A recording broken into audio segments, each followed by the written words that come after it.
Hi hello welcome back to our channel. This is Aishwarya. இன்றைக்கி நம்ம என்ன பார்க்க போகிறோன்னா new Broadway literature reader class 8th ஸ்டாண்டர்டில் இருந்துட்டு செகண்ட் போயம் நம்ம பார்க்க போகிறோம். டாபிக் பேர் the listeners which was written by Walter de la Mare. Walter John de la Mare lived in the period 1873 to 1956. He was an English poet, short story writer and novelist. He is best remembered for his works for children and the anthology called The Listeners and Other Poems, which was written in the year 1912. அதாவது இந்த listeners போயமை அவர் 1912 எழுதியிருக்காரு. இது வந்து இவரோட best கிரியேஷன்னு சொல்லலாம். The listeners embodies two of his favorite themes, which is mystery and melancholy. அதாவது இந்த போயமை வந்து ரெண்டு முக்கியமான தீம் வச்சு அவர் எழுதியிருக்காரு. ஒன்று வந்து மிஸ்ட்ரி, மர்மம், இன்னொன்று melancholy, அதாவது sadness. Okay, let's see the poem. Is there anybody there? said the traveler. Okay, before starting the poem நான் ஒரு சின்ன இது சொல்கிறேன். ஒரு ட்ராவலர் இருக்கார். அந்த ட்ராவலர் வந்துட்டு ஒருத்தவங்களுக்கு செஞ்சு தந்த ப்ராமிஸ், அதாவது இன்றைக்கி நான் உங்களை மீட் பண்ணுறேன் அப்படின்னு ஒரு முன்கூட்டியே ஒரு நாள் சொல்லியிருக்காரு. அதுக்காக ஒரு ஃபாரஸ்ட்டில் ஒரு வீட்டுக்கு அவர் தேடி போகிறாரு. அந்த வீட்டை தேடி போயிட்டு அங்கே அவர் என்ன ஃபேஸ் பண்ணார், அவர் ப்ராமிஸ் பண்ண பர்சனை மீட் பண்ணாரா இல்லையா அப்படின்றது தான் நம்ம இந்த போயமில் பார்க்க போகிறோம். Is there anybody there said the traveller knocking on the moonlit door. So இருட்டு நைட் டைமில் வெறும் ஒரு மூன் வெளிச்சத்தில், மூன் லிட் அப்படின்னா மூன் லைட்னு அர்த்தம். அந்த மூன் வெளிச்சத்தில் அங்கேருந்து ஒரு கதவை போய் அவர் தட்டுறாரு. உள்ளே யாராவது இருக்கீங்களா, இஸ் தேர் எனிபடி தேர் அப்படின்னு கேட்டிருக்காரு. And his horse in the silence champ the grasses of the forest ferny floor. இவர் கதவு தட்டுற சமயத்தில் இவர் போனார் இல்லையா, ஹார்ஸில் தான் போயிருக்காரு. அந்த ஹார்ஸ் அங்கே வந்து கீழே இருக்கிற தரையில் இருக்கிற புல்வெளியெல்லாம் சத்தமாக கடிச்சு சாப்பிட்டுட்டு இருந்திருக்கு. சாம்ப்ட் அப்படின்னா சூவ்டு நாய்ஸி பைட்டுன்னு சொல்லுவாங்க. And a bird flew up out of the turret above the traveler's head.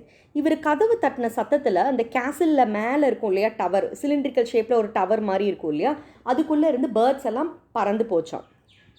And he smote upon the door again a second time. is there anybody there, he said.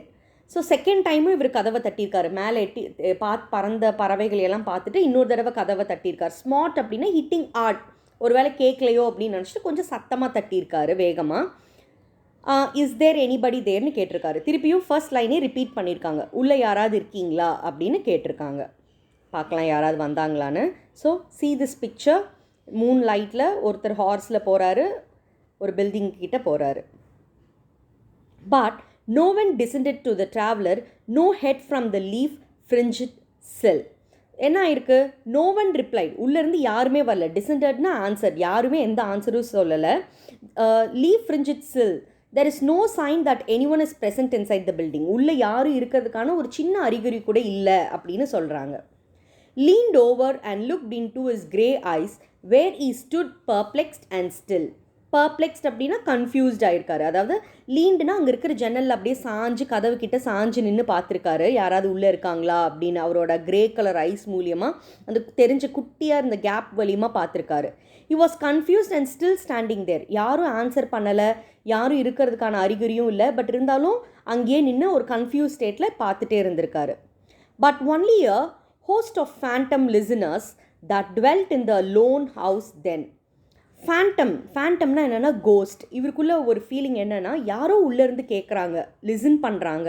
That டுவெல்ட் in the loan ஹவுஸ்னால், dwelt அப்படின்னா group of people அந்த specific பிளேஸில் நின்றுட்டுருக்கிற மாதிரி அவருக்குள்ள ஒரு feel இருந்துதான். But in fact the house is empty. ஆனால் அவரோட உள் உணர்வு அவருக்கு அந்த மாதிரி உணர்த்தியிருக்கு. Stood listening in the quiet of the moon light to that voice from the world of men. So யாரும் இல்லைன்னு தெரியுது, பட் இருந்தாலும் யாராவது இருக்காங்களா, யாராவது ரிப்ளை பண்ணுவாங்களா அப்படின்னு அந்த மூன் வெளிச்சத்தில் அவர் அங்கேயே நின்று பதில் ஏதாவது ரிப்ளை வருமா அப்படின்னு லிசன் பண்ணிகிட்டே இருந்திருக்காரு. But no one heard his voice. Okay, see you can see this image. This is his inner feeling. Stood thronging the faint moonbeams on the dark stair that goes down to the empty hall. அவருக்கு பார்க்கும்போது என்ன ஆயிடுச்சுன்னா, stood ட்ராங்கிங்னா அங்கே ஒரு crowd of people அங்கே ஒரு star case கிட்ட நின்றுட்டுருக்கிற மாதிரி அவருக்கு ஒரு ஃபீலிங். அந்த இடத்துல ஃபெயிண்ட் மூன் பீம்ஸ் அப்படின்னா த ரே ஆஃப் மூன் லைட், ஒரு சின்ன வெள்ளை கலரில் ஒரு பிம்பம் அவருக்கு தெரிஞ்சிருக்கு ஸ்டேர் கிட்ட. ஸ்டேர்னா தெரியும், மாடி படிக்கட்டு இல்லையா, அந்த இடத்துல. That goes down to the empty hall, அதாவது ஒரு வெளிச்சம் அப்படியே உள்ளேருந்து வந்து போன மாதிரி இருந்துதான். மேபி அது மூன் லைட்டாக கூட இருக்கலாம், இல்லை ஒரு பேயாக கூட இருக்கலாம். அவரோட இதெல்லாம் அவரோட இமேஜினரி ஃபிக்ஷன்ஸ் அங்கே கொடுத்துருக்காரு. Hearkening in an air stood and shaken by the lonely traveller's call, and he felt in this art their strangeness. So hearkening அப்படின்னா லிசனிங், யாரோ உள்ளேருந்து லிசன் பண்ணுறாங்க. The air around them is stirred and shaken by the sound he makes. So இவர் பேசுகிறாரு, அந்த ஒரு சவுண்டும் அங்கே உள்ளே சுற்றி இருந்த காற்று, அந்த காற்றுக்கு ஆடுற சத்தமும் அந்த ஷேக்கன் சவுண்டும் இதெல்லாம் வந்து அங்கே ரொம்ப மர்மமாக இருந்துச்சான். And he felt in his heart their strangeness, their stillness answering his cry. So இந்த லைனில் என்ன சொல்கிறாங்க அப்படின்னா, he had a strange feeling in his heart as if some phantoms inside listening to his words. So இவருக்குள்ள ஒரு உள்ளுணர்வு, நான் முதலே சொன்னேன் இல்லையா, என்ன இருந்தது அப்படின்னா, உள்ளேருந்து யாரோ ஏதோ ஒரு மர்மமான ஒரு ஆத்மா இல்லை ஒரு ஆவி ஏதோ ஒன்று இவர் பேசுகிறது எல்லாத்தையும் கேட்டுட்ருக்கு அப்படின்ற ஒரு உணர்வு இவருக்கு இருந்துக்கிட்டே இருந்துதான். While his horse moved cropping the dark turf NEET the starred and leafy sky. இதெல்லாம் நடந்துட்டு இருக்கும் போது இவரோட ஹார்ஸ் அங்கே என்ன பண்ணிகிட்ருக்கு அப்படின்னு பார்த்தீங்கன்னா, it was biting the crops. கீழே இருந்த கிராப்ஸ் எல்லாம் கடிச்சு சாப்பிட்டுட்ருக்கு. டர்ஃப் அப்படின்னா large or layer of grass lands, ஒரு பெரிய லேயர் ஆஃப் கிராஸ் லேண்ட்ஸில் அது அப்படியே புல் மேய்ஞ்சிட்டு இருந்துதான். Neath the starred and leafy sky. நீத்னா beneath, at a lower level, கீழே இருக்கிற லோவர் லெவலில் இருக்கிற ஃப்ளோரில் சாப்பிட்டுட்ருக்கு. அங்கே இருக்கிற ஒரு ஸ்டார் மூன் வெளிச்சத்தில் அது அப்படியே மெதுவாக சாப்பிட்டுட்டு இருந்ததுங்க. So next, for he suddenly smote on the door even louder and lifted his head. Tell them I came and no one answered. So next இவர் என்ன பண்ணியிருக்காருன்னா, இன்னும் கொஞ்சம் சத்தமாக he smote the door again. அவர் கொஞ்சம் தேர்ட் டைம், இப்போ first time முதல்ல தட்டினார், second டைமும் ஸ்மார்ட் பண்ணார், இப்போ தேர்ட் டைம் டோரை இன்னும் even more strongly is heating the door louder and lifted is head. அதாவது அங்கேருந்த விண்டோ மூலியமாக அவர் அப்படியே எட்டி பார்த்துட்டு யாராவது வராங்களா அப்படின்னு தட்டினார் கதவை. Tell them I came and no one answer. So இவர் சொல்கிறாரு, நான் இங்கே வந்திருக்கேன், உள்ளே இருக்கவங்க கிட்ட சொல்லுங்கள் அப்படின்னு சொல்கிறாரு. பட் நோ ஒன் ஆன்சர், யாருமே எந்த விதமான ஆன்சரும் பண்ணலை. That I kept my word E set. So உள்ளே இருக்கிறவங்க கிட்ட என்ன சொல்லணும் அப்படின்னு இவர் சொல்கிறாருன்னா, ஐ கெப்ட் மை வேர்ட், நான் சொன்ன என் வார்த்தைக்கு ஏற்ற மாதிரி நான் வந்துட்டேன் அப்படின்னு உள்ளே இருக்கவங்க கிட்ட சொல்லுங்கள் அப்படின்னு அவர் சொல்கிறாரு.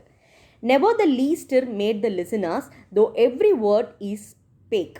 ஸ்பேக் இஸ் நத்திங், ஸ்போக் முதல்ல வந்து பாஸ்ட் டென்ஸாக யூஸ் பண்ணிகிட்டு இருந்தது, it is a old usage word. இப்போ வந்து நம்ம ஸ்பீக், ஸ்போக், ஸ்போக்கன்னு நம்ம சொல்கிறோம்.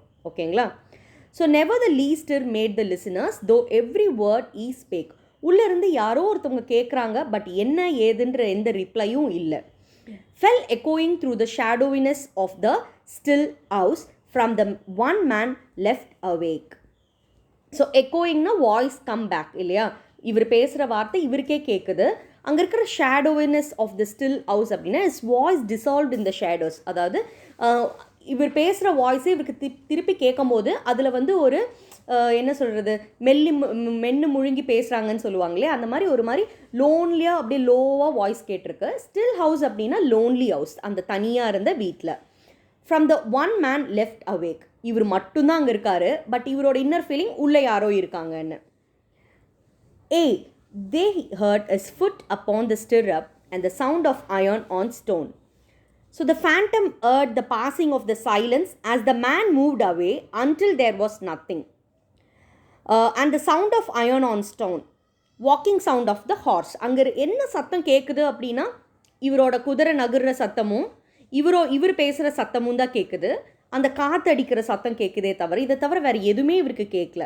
So he decided to move from that place. இவர் என்ன நினச்சாருன்னா, ஓகே யாரும் இல்லைன்னு நினச்சாரு. இன்னொரு சமயம் இவர் என்ன நினச்சிருக்காருன்னா, மேபி உள்ளே ஏதோ ஒரு இறந்து போன ஆவியோ ஏதோ ஒன்று உள்ளே இருக்கும், நமக்கு எந்த ரிப்ளையும் இல்லை அப்படின்னு நினச்சிட்டு அவர் அந்த இடத்துலேருந்து கிளம்பலாம் அப்படின்னு நினச்சிருக்காரு. And how the silence surged softly backward when the plunging hoofs were gone. So இவர் அங்கேருந்து ஒரு டைரக்ஷனாக பார்த்து நகர்ந்திருக்காரு. சர்ச்ட் அப்படின்னா மூவ்ட் இன் ஒன் டைரக்ஷன், எந்த ரிப்ளையும் வராதனால he decided to move back. When the plunging hoofs were gone. Plunging hoofs na horse and the traveler left back from that place. Plunging hoofs na உங்களுக்கு தெரியும் இல்லையா, அந்த குதிரையோட கால் சத்தம் அது மட்டும்தான் அங்கே இருந்திருக்கு. And they decided to come back from that place. So இவர் எதுக்கு போனார், யாரை மீட் பண்ண போனார், யாருக்காக செஞ்ச ப்ராமிஸ் அப்படின்னு எதுவுமே நமக்கு தெரியல. அதுதான் இந்த போயமோட ஃபஸ்ட்டு தீம், மிஸ்ட்ரி, அதாவது மர்மம். இன்னொன்று, மீட் பண்ண போன பர்சனை மீட் பண்ண முடியலன்ற அந்த ட்ராவலர்கிட்ட இருந்த ஒரு மெலன்கலி, அதாவது அவரோட சேட்னஸ். இது ரெண்டையுமே தான் தீமாக வச்சு இந்த போயமை வந்து வால்டர் ஜான் டி லாமேர் எழுதியிருக்காரு. So thank you for listening. Keep subscribing to Let's Learn English.